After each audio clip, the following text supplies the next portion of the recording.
Certamente já me ouviram dizer que na biologia nunca diga nunca.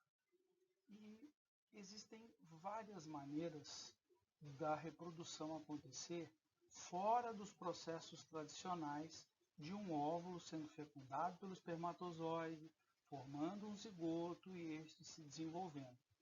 Os processos podem ocorrer de forma variada, tanto no desenvolvimento dos gametas, quanto no local onde eles vão acontecer, como formando um ou mais indivíduos, ou seja, fugindo do nosso processo tradicional da espécie humana, o que nos deixa meio curiosos, porém nada incomum na natureza, sempre acontece a manutenção da vida.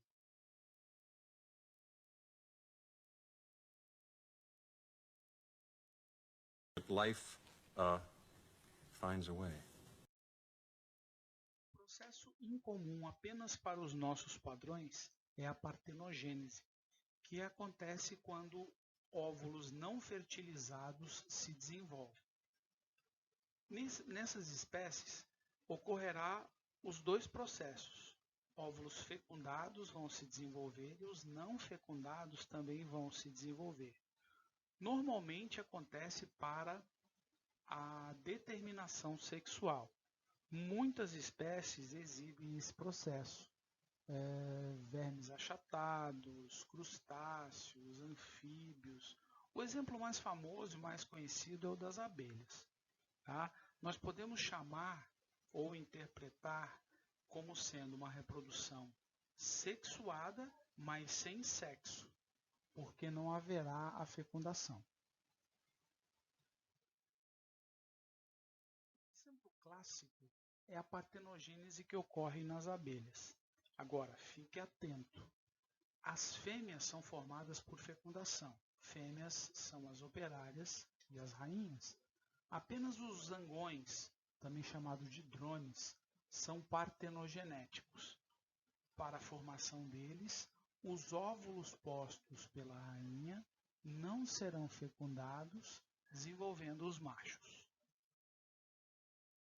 A partenogênese poderá formar indivíduos haploides ou diploides, dependendo do processo de formação do gameta.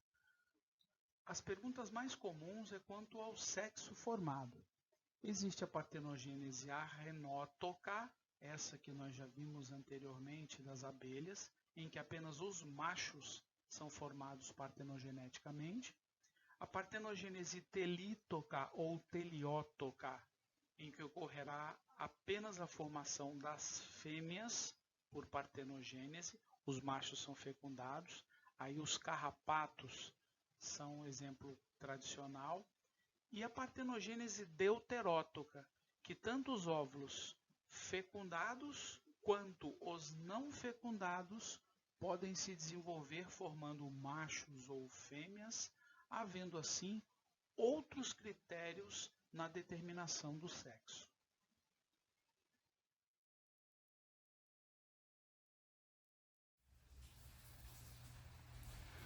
Existem alguns conceitos que nós precisamos observar antes de dar continuidade nos diversos tipos especiais de reprodução. No desenvolvimento dos organismos, pode acontecer mudanças na sua forma física. Então, nós temos que observar o seguinte: se o indivíduo, quando nasce, ele é igual ao indivíduo adulto, apenas respeitando proporções de tamanho, nós chamaremos esse indivíduo de jovem. É o que acontece conosco. Nós nascemos com a mesma forma física que teremos quando adulto. Porém, passamos por uma fase de maturação sexual sem sofrer modificações físicas significativas, apenas crescimento e amadurecimento sexual. Em alguns outros animais, essa transformação é muito drástica. O indivíduo nasce com um formato completamente diferente e depois vai se modificando ao longo da sua existência. Por exemplo, a lagarta nasce de um ovo, se desenvolve. Num determinado momento da vida, na maturação sexual, vai acontecer não só a maturação, mas também uma mudança física, ocorrerá uma metamorfose. No primeiro caso, nós chamaremos os indivíduos de jovens, quando o filhote nasce fisicamente igual ao adulto, só que menor. E no outro caso, quando ocorrerá uma mudança completa física, ocorrerá uma metamorfose, nós vamos chamar esses indivíduos de larvas. Então, nasce uma larva, ocorre uma metamorfose e aí ele se transformará num adulto fisicamente diferente e maduro sexualmente. Como você viu anteriormente, não é comum as larvas se reproduzirem. Nesse caso, a pedogênese se caracteriza justamente por larvas, como o exemplo citado aí, as larvas miracídio do Schistosoma mansoni se reproduzem no caramujo, produzindo novas larvas, que são as cercárias. Estas vão se desenvolver dentro do organismo humano em um Schistosoma mansoni adulto.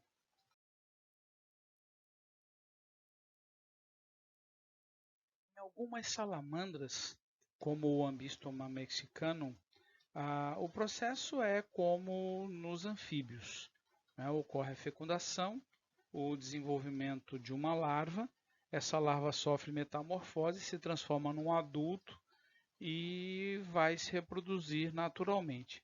Mas existe um distúrbio em algumas larvas que no momento da modificação, da metamorfose, ela não acontece, mas ocorre a maturação sexual. Então essas larvas se tornam adultas porque amadureceram sexualmente sem se modificar fisicamente. Então permanecendo no estágio larval e mesmo assim se reproduzindo como no adulto.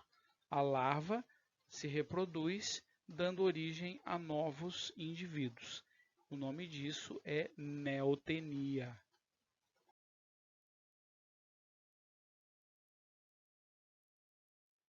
Em algumas espécies de seres vivos, ocorre um mecanismo de metagênese, também chamada de alternância de gerações. O nome diz o seguinte: alternam-se as formas físicas, as formas reprodutivas, os estádios larvais. Observe o esquema. As medusas fazem reprodução sexuada, liberam gametas, formando larvas. As larvas se fixam, dando origem a um pólipo. Os pólipos e as medusas são diferentes fisicamente. Os pólipos são filhotes das medusas. Estes, por sua vez, fazem reprodução assexuada. Quando crescem, se dividem horizontalmente, dando origem a outras larvas. Essas larvas se desenvolvem em medusas. Então aí completa o ciclo. As medusas fazem reprodução sexuada, dando origem às larvas que são plânulas. As plânulas se fixam formando os pólipos. Os pólipos, quando crescem, se reproduzem assexuadamente, formando as larvas éfiras. Essas se modificam, dando origem às medusas. Todos esses indivíduos pertencem à mesma espécie, embora sejam fisicamente diferentes.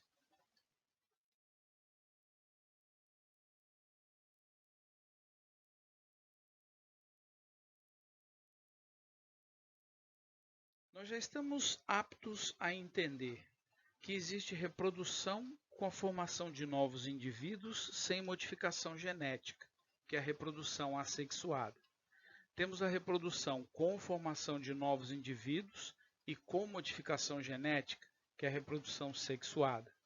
Agora, nós vamos observar que existe também reprodução sem a formação de novos indivíduos, mas com modificação genética, que é o caso da conjugação, onde vai acontecer troca de material genético entre seres unicelulares, mas sem a formação de novos indivíduos. poliovulação é um processo muito comum na grande maioria dos animais. Significa que a maioria dos animais tem muitos filhotes numa única cria, ou melhor, liberam muitos óvulos. Para a espécie humana, isso é um processo que é acidental ou até mesmo induzido.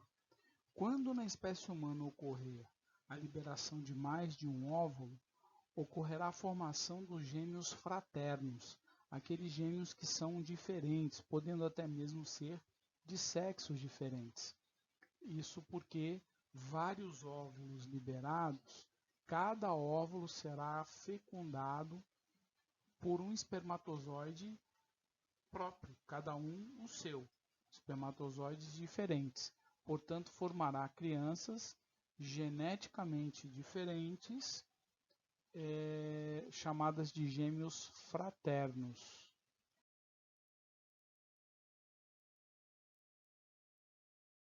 Poliembrionia, fique atento.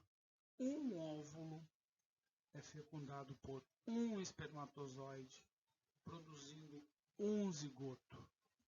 Este zigoto começa a se desenvolver como um embrião e, posteriormente, ocorre uma fragmentação deste embrião em dois, na maioria das vezes, ou mais, é possível, formando os chamados gêmeos idênticos, porque apresentam a mesma origem genética, partindo de uma configuração como se fosse uma criança só. O processo de formação dos gêmeos univitelinos pode ocorrer uma separação incompleta, dando origem aos gêmeos chipófagos ou gêmeos siameses. A origem siameses vem do antigo Sião, que hoje é a Tailândia. Esses dois irmãos do lado esquerdo, Shang e Yang, e depois muitos outros casos. A condição de separação de ambos pode ser viável ou não, dependendo do grau de fusão deles.